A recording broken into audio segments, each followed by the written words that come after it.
The colony of Ceres 4 slept under a quiet sky. The stars above were cold and endless, like silver dust spilled across black glass. The settlement itself was small, just a few hundred homes scattered across the rocky plain. The wind outside carried a low whistle through the steel walls, but inside one house, all was still. The human sat alone in his kitchen. His name was Daniel Hale, though nobody had called him by his full name in years. To the few neighbors he had, he was just Dan. To himself, he was nothing at all. He stared at the table in front of him where a single photograph lay. It was old, worn at the corners, the colors faded. But the faces in it were clear enough. A woman and a child smiling beside him, back when life had meaning. The dim lamp above flickered every now and then, leaving the room in short moments of shadow. Dan did not notice. His eyes were heavy with the kind of weight that no sleep could fix. His hands trembled as he traced the picture with his finger again and again like a ritual. The colony was supposed to be a new beginning, a chance to escape the ghosts of Earth. But ghosts did not care about planets. They followed him wherever he went. On the table just beside the photograph rested something else. A weapon. A small, human-made sidearm, cleaned and ready. It had been sitting there for hours, untouched, but not forgotten. Dan did not plan to use it. Or maybe he did. He could not decide. All he knew was that his chest hurt, his mind burned, and he felt unbearably alone. The house around him was too quiet. Even the hum of the power lines felt like mockery, reminding him of how alive the world was while he drowned in silence. Somewhere beyond the walls, machines worked in the night, processing water, filtering air, keeping the colony alive. Life continued without pause. But inside this room, time itself felt frozen. Dan leaned back in his chair. His eyes stung, but he would not cry. Not yet. Humans were supposed to be strong. That's what everyone said. That's why the colonies trusted men like him to build new homes, to tame wild worlds, to carry the legacy of Earth into the stars. But strength was just a mask, and his mask had cracked long ago. He remembered Earth before the wars, before the firestorms. He remembered walking through crowded streets with his wife, holding their little girl's hand. He remembered laughter, the warmth of sunlight, the smell of food from street vendors. All the small things, stolen in an instant when the sky turned red and the ground burned. His family was gone in a single day, and he had lived every day after wondering why he had been spared. Survivor's guilt. That's what the doctors had called it. But names didn't heal wounds, and now, years later, on a strange world far from Earth, the wound still bled. The minutes passed. The hours crawled. The weapon seemed to grow heavier on the table, though it had not moved. Dan's hand twitched, his fingers brushing against the cold metal once, then retreating. He closed his eyes and let out a broken breath. The night outside deepened. Shadows stretched across the floor, long and sharp. He thought of the people who lived nearby, all of them asleep in their own houses. They would wake tomorrow to another ordinary day, never knowing that in one house, one man sat on the edge of breaking. He whispered something, though there was no one to hear. A name. His daughter's name. The sound cracked in his throat like dry wood snapping. His chest ached as if the air itself had betrayed him. He pressed his hand against his heart, trying to steady it, but the pain did not ease. The picture on the table blurred as his vision filled with tears. This time, he did not fight them. His shoulders shook as he bent forward, pressing his forehead against the cool surface of the table. The weapon gleamed faintly in the lamplight, silent, patient, waiting. Dan felt smaller than he ever had before, smaller than a speck of dust in the vast galaxy. All the strength, all the pride of humanity meant nothing in this moment. What good was survival if the heart refused to heal. And yet, even as despair closed in, a sound stirred outside the room. A soft step in the hallway, the faint rustle of movement. He did not notice it at first, lost in his sorrow. But soon, the presence became clear. Someone was there. The door creaked, the shadows shifted, and as the night pressed in, the lonely human was no longer alone. The door opened with the faintest sound, like a whisper of metal hinges. At first, Dan did not look up. He thought maybe the wind had pushed it, or perhaps his tired mind was playing tricks. But when the quiet footsteps touched the floor, steady and careful, he finally raised his head. There she stood, Tira. She was not human. Her figure was tall and slim, her skin holding a pale silver sheen that caught the weak lamplight like moonlit water. Her eyes, large and bright, shimmered with a soft violet hue. She wore the simple uniform of her work, a caretaker's attire, plain but neat, with small embroidered patterns from her people's culture along the sleeves. Though she had come from a world many stars away, here she was, inside a lonely human's house on Saris 4. For a moment, she did not speak. She only looked. Her gaze fell on the table, the photograph, the weapon, the broken man caught between them. In all her training with humans, she had been told many things. Humans are strong. Humans are stubborn. Humans never bend, even under great pressure. But what she saw now was not strength, not defiance. It was a deep, raw wound laid bare. Dan's eyes met hers briefly, then darted away. He wiped his face with the back of his hand as though ashamed of the tears. "You shouldn't be here," he muttered, voice low and rough. "It's late. Go back to your room." Tira hesitated. Her kind believed in privacy above all things. Among the Zarathi, one's pain was sacred, hidden from others. To intrude was considered disrespect. And yet, something inside her refused to step back. The sight of him, the strongest of species, undone by grief, rooted her to the floor. She moved closer, her steps quiet but certain. "I heard the light," she said softly, her accent curling around the words. "And the sound of your chair. I thought perhaps you needed something." Dan gave a hollow laugh, bitter and sharp. "Yeah," he said, glancing at the weapon. "I need something, but you can't give it." His words were like a knife, but they did not drive her away. Instead, she drew a slow breath and pulled out, the chair across from him. The metal legs scraped gently against the floor. She sat down, folding her hands in front of her, her violet eyes never leaving his face. The silence between them was heavy. Outside, the colony generators hummed faintly, and the wind whistled against the steel walls. But here, in this small room, there was only the sound of two beings breathing, the fragile rhythm of life holding them both. Tira tilted her head, studying him. "In my world," she said quietly, "humans are spoken of as legends, survivors of fire and hunger, builders of cities on planets where nothing should live. I thought your kind could not break." Dan gave a tired sigh. His lips twisted into something halfway between a smile and a grimace.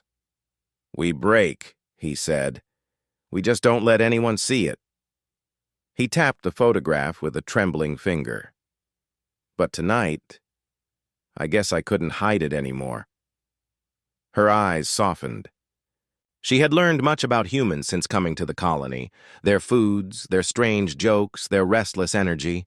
But never had she seen this side, the side stripped of armor. And strangely, it did not make him smaller in her eyes. It made him greater, more real. Dan leaned back, staring at the ceiling as if answers might be written there. "You should Go, Tira.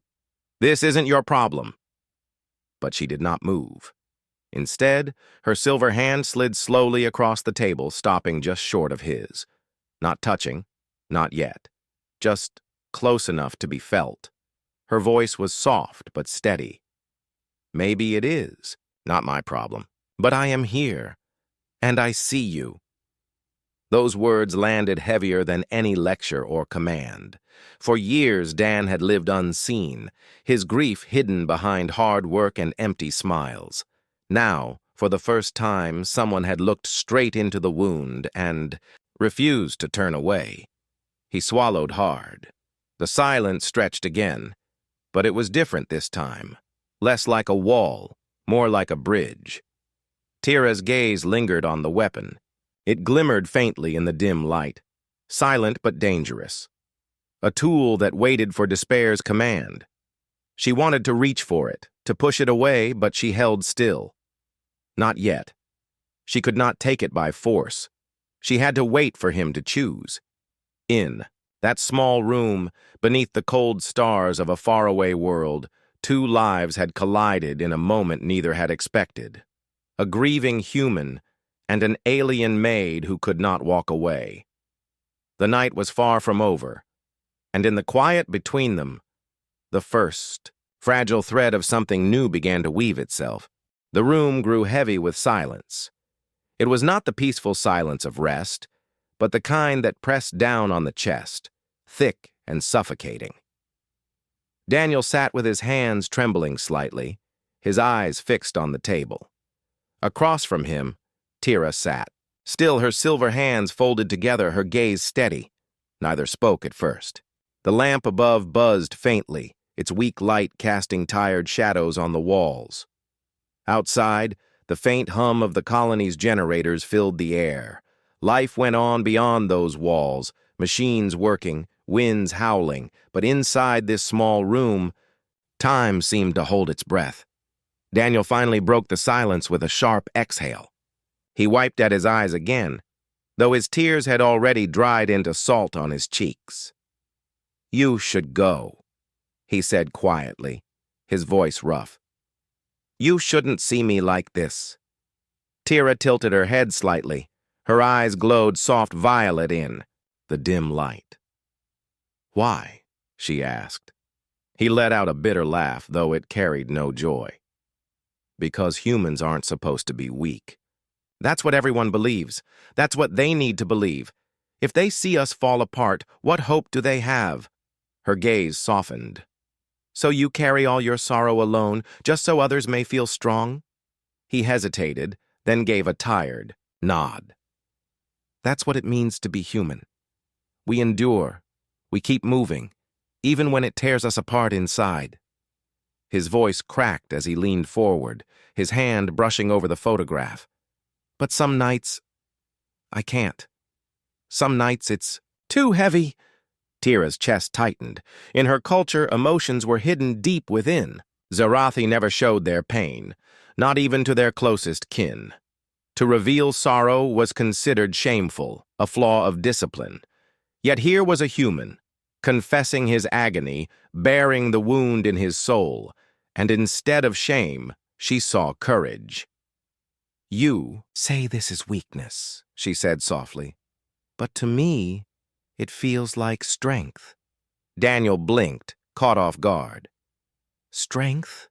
"Yes," she whispered, "because you are not pretending with me. Because you dare to let someone see you when you are broken. My people would never do that. We would rather die in silence than let anyone know we suffer. But you share it. That is not weakness." The words settled between them like fragile glass. Daniel looked at her for a long time, his eyes weary, but searching. "And what good does it do?" he asked. "Sharing pain doesn't bring them back." His voice cracked at the last word, his hand clenching around the edge of the table.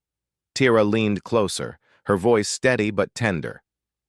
"It does not bring them back, but it keeps you here. It keeps you alive. Because when you speak it, someone else carries a piece of it with you. and then you are not alone." For a long while, Daniel said nothing. His jaw tightened, his shoulders stiff. He stared down at the weapon, its dark shape like a shadow of his thoughts. His hand twitched, inching toward it before pulling back. Again. Tira's eyes followed the motion, her heart pounding. She wanted to snatch it away, to throw it across the room. But she held still. She knew this was not her battle to fight. It was his. All she could do was be here, refusing to leave, refusing to let the silence swallow him whole. Minutes passed. The air was thick, every second stretching like a rope pulled to its breaking point. But in that silence, something shifted. Daniel's breathing slowed, his fists unclenched, and for the first time in years, he let the tears fall freely. His body shook with quiet sobs, raw and unguarded.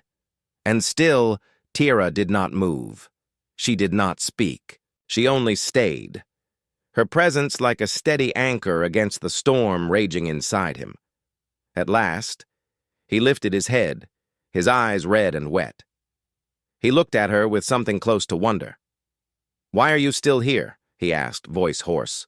Her silver hand inched closer to his on the table, stopping just short of touching.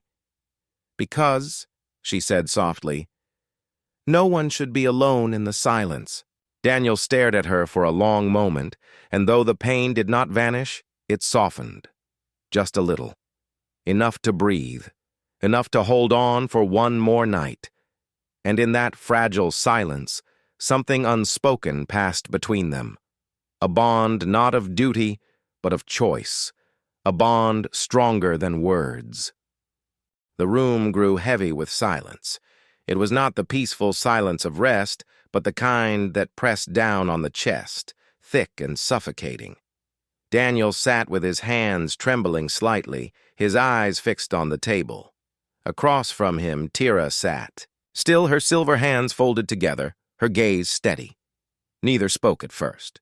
The lamp above buzzed faintly, its weak light casting tired shadows on the walls.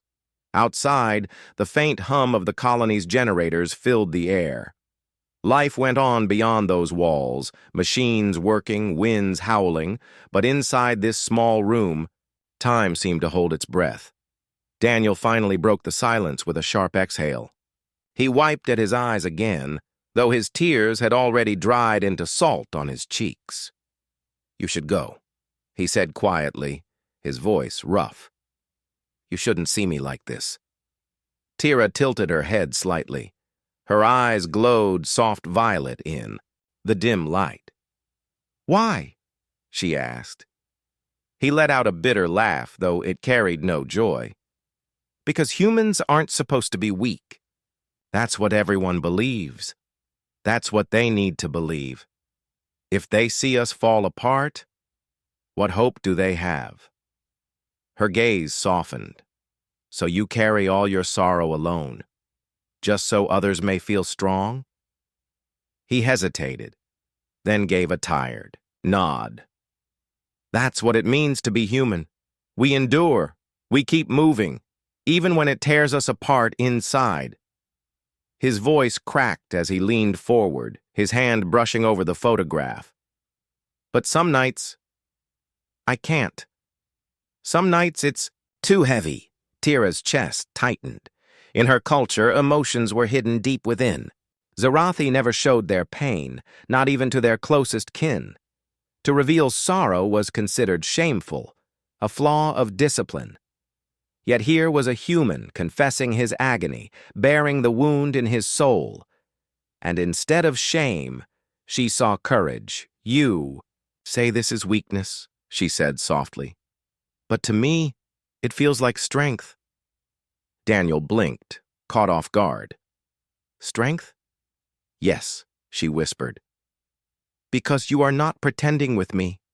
Because you dare to let someone see you when you are broken. My people would never do that. We would rather die in silence than let anyone know we suffer. But you share it. That is not weakness." The words settled between them like fragile glass. Daniel looked at her for a long time, his eyes weary, but searching. "And what good does it do?" he asked. "Sharing pain doesn't bring them back." His voice cracked at the last word, his hand clenching around the edge of the table. Tira leaned closer, her voice steady but tender. "It does not bring them back, but it keeps you here. It keeps you alive, because when you speak it, someone else carries a piece of it with you, and then you are not alone." For a long while, Daniel said nothing. His jaw tightened, his shoulders stiff. He stared down at the weapon, its dark shape like a shadow of his thoughts. His hand twitched, inching toward it before pulling back. Again. Tira's eyes followed the motion, her heart pounding.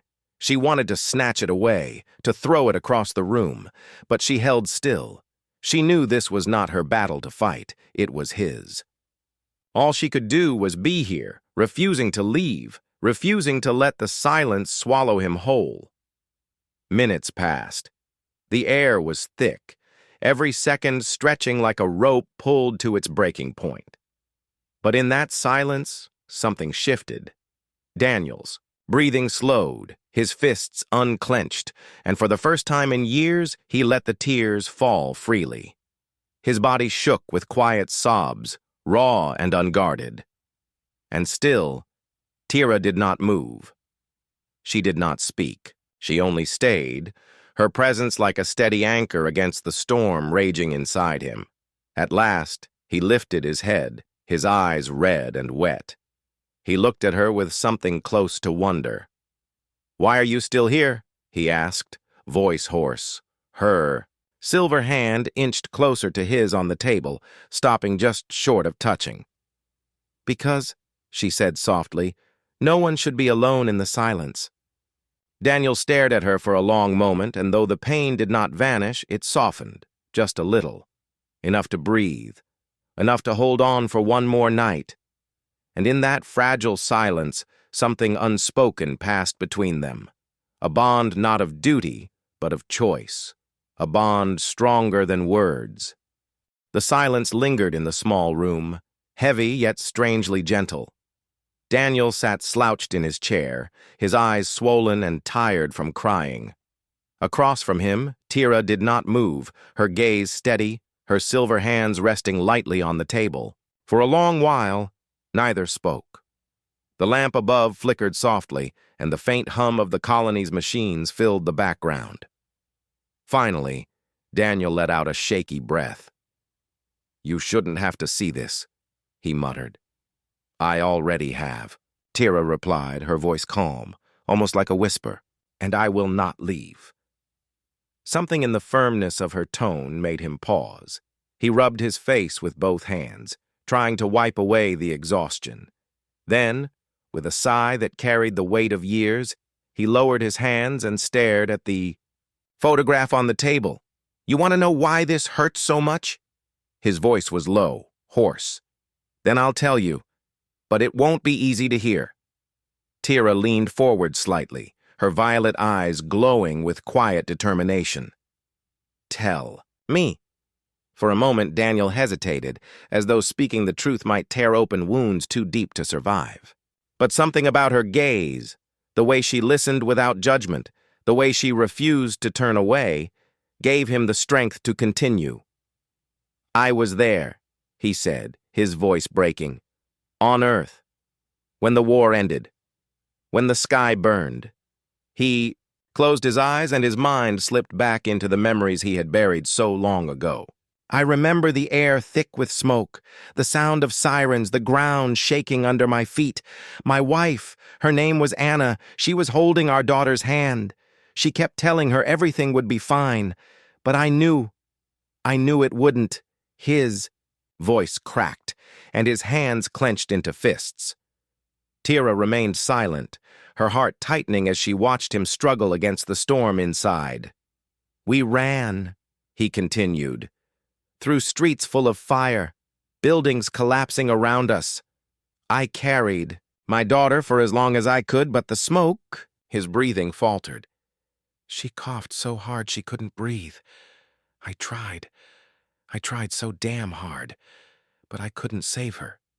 I lost her in my arms. And Anna... He swallowed hard, his eyes flooding again. Anna stayed behind to help others. She told me to run. She promised she'd follow, but she never did. I made it out alive, and they didn't. The words tore out of him like broken glass. For a moment, the room seemed smaller, the air heavier, as though the weight of his grief filled every corner. Tira felt her throat tighten. In her culture, sorrow was never spoken aloud. To hear him pour out this raw truth, it was unlike anything she had ever known. And yet, she realized, this was why humans were feared and respected. Not because they never broke, but because they carried such unbearable pain and still continued to walk forward. Daniel wiped his eyes with the back of his hand, shaking his head. Every day since then, I've asked myself why I lived. Why me? Why not them? I don't deserve this life. Not when they're gone. For a long while, Tira did not respond. She looked at the photograph again, the smiles, the warmth, frozen in time, and then back at Daniel, broken and exhausted. She wanted to tell him he was wrong, that survival was not a curse, but she knew words could not erase such pain. Instead, she leaned forward, her silver hand sliding closer until it rested gently over his trembling fist.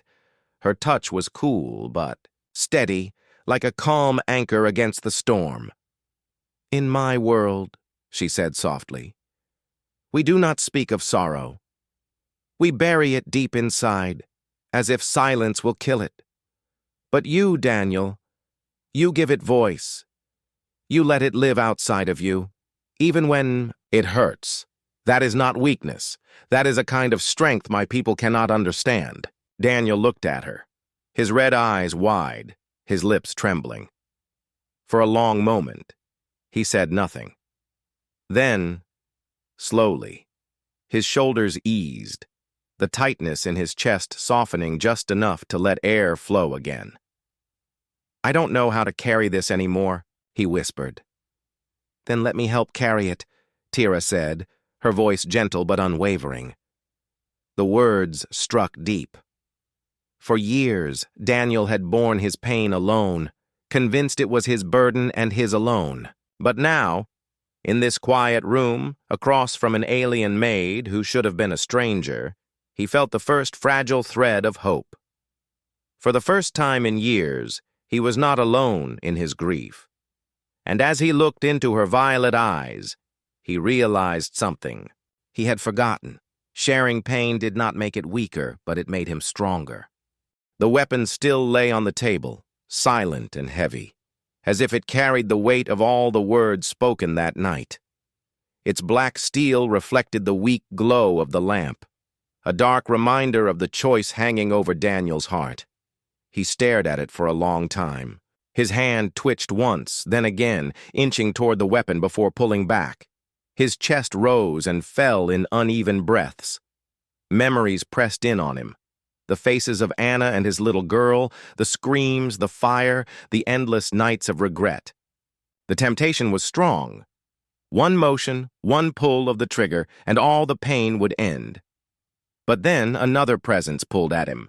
Not the weapon, not the grief, but Tira. She sat across from him, her violet eyes never leaving his face. Her silver hand still rested gently against his, cool but firm. She did not grip him tightly. She did not force him. She only stayed there, refusing to let him drown in silence. "Daniel," she said softly, her voice steady, "listen to me." He closed his eyes, unable to look at her. "You don't understand. You couldn't. You've never..." His voice broke. "You've never lost like this." Tira's expression grew heavy with something he rarely saw in her. Sorrow. "You are wrong," she whispered. Daniel opened his eyes slowly, startled. "In my world," she continued, her voice trembling, "I was one of many. Children are not raised by families, but by groups. Love is shared, but never personal. I was different. I attached myself to one of my caretakers, as if she were my mother. She cared for me quietly, secretly, against our traditions. When I grew older, the council found out. They punished her. They took her away. I never saw her again. Her violet eyes glistened as she held his gaze. So do not tell me I cannot understand loss. Pain wears many faces. I know what it is to be broken. Daniel stared at her, stunned. He had never imagined Tira carrying her own scars. She had always seemed calm, composed, almost untouchable. But here she was, showing him her wound just as he had shown her his. You said earlier, she continued, that your family would not want this for you. I believe you are right. They gave you love, and love does not demand death. Love demands that you keep living, even when it hurts. That is how they stay with you. Her words settled over him like a quiet storm, powerful but gentle. Daniel's eyes dropped again to the weapon. His hand hovered near it, trembling. One choice, one instant, and everything would be over. No more pain, no more nightmares. Just silence. But then he looked at the photograph, his wife's smile, his daughter's. Bright eyes, they stared back at him, frozen in time, but alive in memory. His throat tightened. Could he truly honor them by ending his own life? Or would that betray the very love they had given him? Tira's hand pressed slightly firmer against his.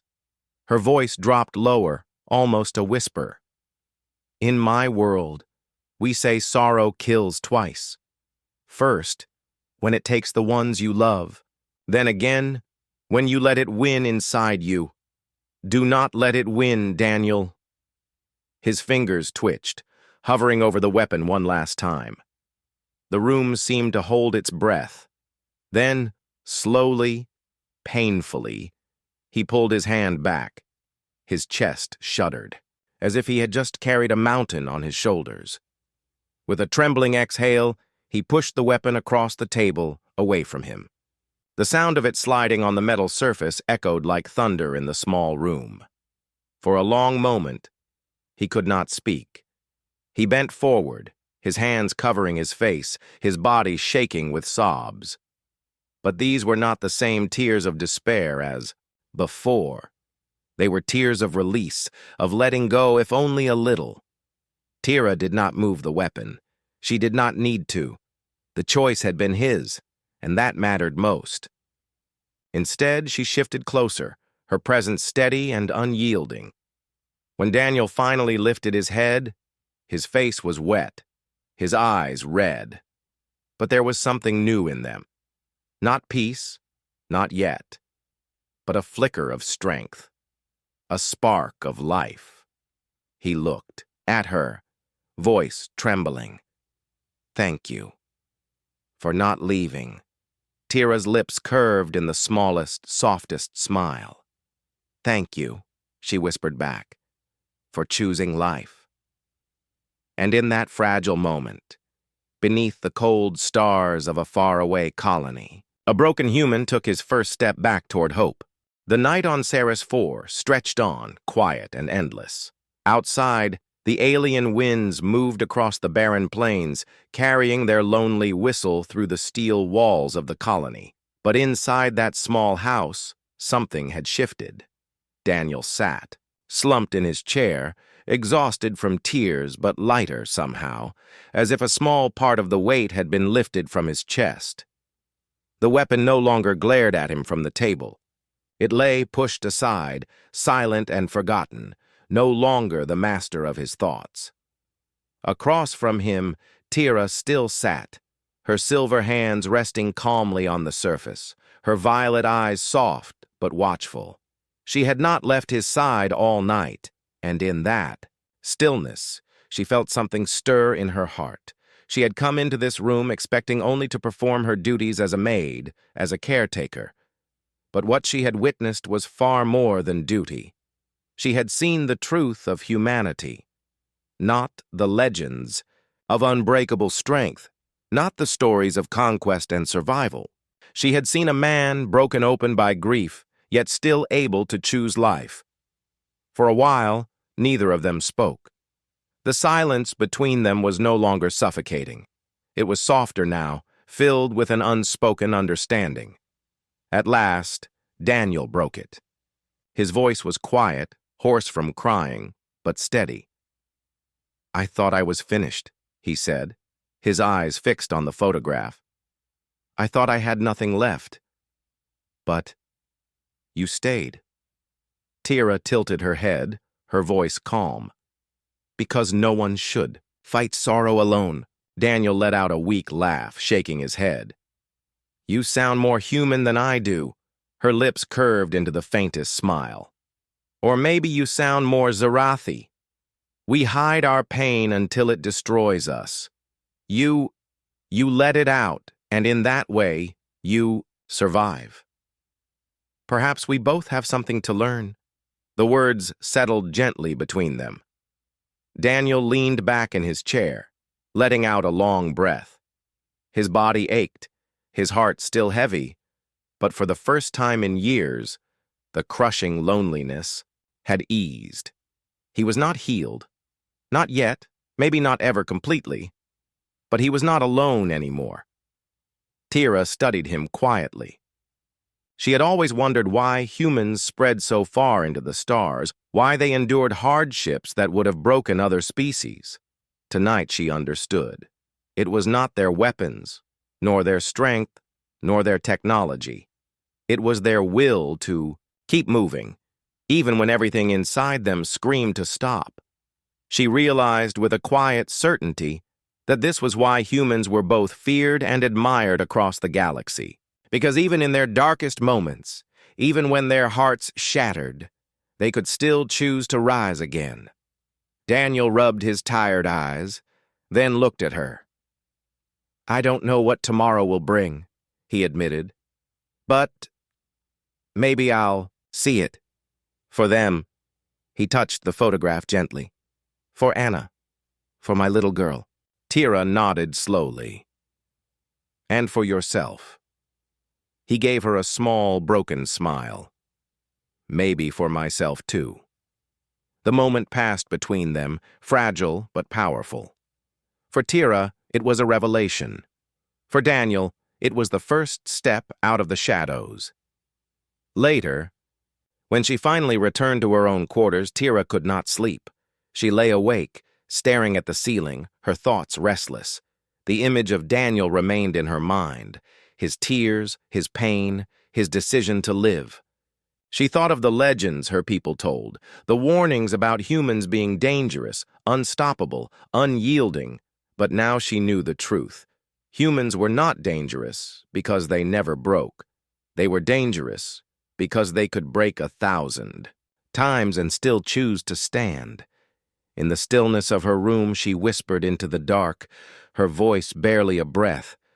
"Now I understand why your kind is feared, and why it must also be loved." And outside, under the endless stars, the colony of Ceres 4 slept on, unaware that inside one quiet house, a man had made a choice that kept the fire of humanity alive. Because this was what it meant to be human, to endure, to hurt, to fall, and still to rise again.